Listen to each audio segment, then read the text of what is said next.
To answer this question, we need to work out the area of this trapezium.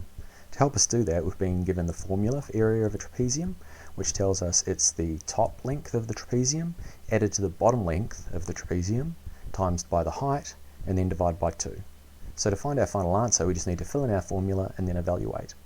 So if we have a look at our trapezium up here, we can see that the top length is 4 and the bottom length is 7. So to fill in our formula, we can put in a bracket and then 4 for the top length added to 7 for the bottom length, and then a closing bracket. And then we multiply that by the height, which is 4 in this case, and then divide by 2. So on our second line, what we want to do is evaluate the content in the brackets. So 4 plus 7 is 11, so we'll put in 11 instead of 4 plus 7 and leave everything else the same. So the rest will just be times 4 divided by 2. Now we're ready to evaluate, find the final answer, and if your mental math isn't so good, you can use the calculator. So we need to do 11 times 4 divided by 2, which gives us 22. So if we go back to the first tab and put 22 into the final two answer boxes, that completes the question. Let's try another one.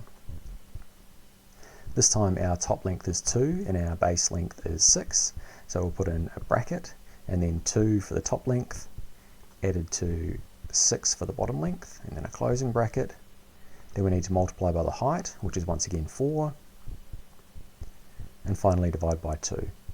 Then on the second line we evaluate the brackets, so 2 plus 6 is 8, and then once again multiply by the height and divide by 2. Then we just need to evaluate.